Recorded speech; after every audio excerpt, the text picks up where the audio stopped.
महात्मा बुद्ध का विवाह 16 वर्ष की आयु में यशोधरा के साथ हुआ था। यशोधरा दंडपाणि नाम का एक शाक्य था, उसकी पुत्री थी। वह अपने सौंदर्य के लिए काफ़ी प्रसिद्ध थी।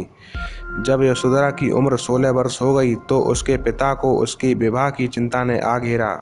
प्रथा के अनुसार दंडपाणि ने अपने सभी पड़ोसी देशों के तरुणों को अपनी लड़की के स्वयंवर में सम्मिलित होने का निमंत्रण भेजा। सिद्धार्थ गौतम के नाम भी एक निमंत्रण भेजा गया।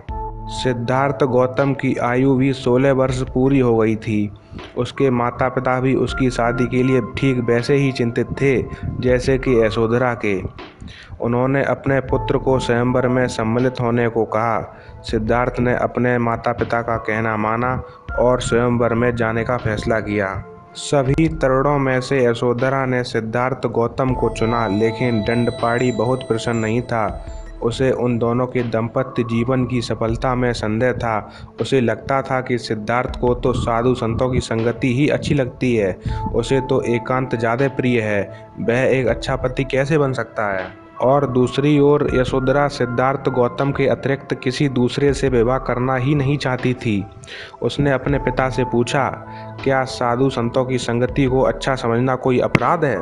यशोधरा की माँ को जब यह मालूम चला कि यशोधरा सिद्धार्थ गौतम के अतिरिक्त किसी और से विवाह करने को तैयार नहीं है, तो उसने दंडपाणि से कहा कि अब उसे भी राजी हो जाना चाहिए। हालांकि दंडपाणि राजी तो हो गया, लेकिन दंडपाणि को ऐसा लगता था कि उसका अपमान हो गया है। उसे लगता था कि कम से कम न्याय करने के लिए ही सही यशोधरा को चाहिए था कि चुनाव करने से पहले किसी तरह की परीक्षा ली जाती। हालांकि कुछ समय तो वह चुप रहा, लेकिन उसका मन बड़ा अशांत था, क्योंकि उसे पहले यह भरोसा था कि वह किसी भी हालत में यशोधरा को गौतम का चुनाव नहीं करने देगा। लेकिन जब उसने देखा कि वह असफल हो गया है, तो उसने हिम्मत से काम लिया और इस बात की मांग की कि कम से कम लक्ष्य भेद की एक परीक्षा तो होनी ही चाहिए।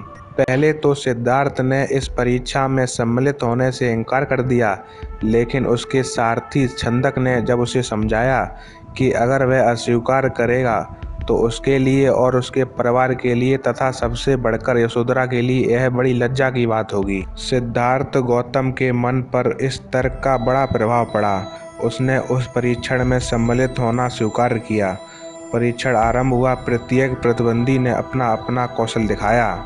सबसे अंत में गौतम की बारी थी, किंतु उसी का लक्ष्य सबसे सर्वश्रेष्ठ सिद्ध हुआ। इसके बाद विवाह हुआ। सुद्योधन और दंडपाणि दोनों को ही बड़ी प्रसन्नता थी। इसी प्रकार यशोधरा और महाप्रजापति भी बहुत प्रसन्न थीं। इस प्रकार सिद्धार्थ गौतम का विवाह संपन्न हुआ।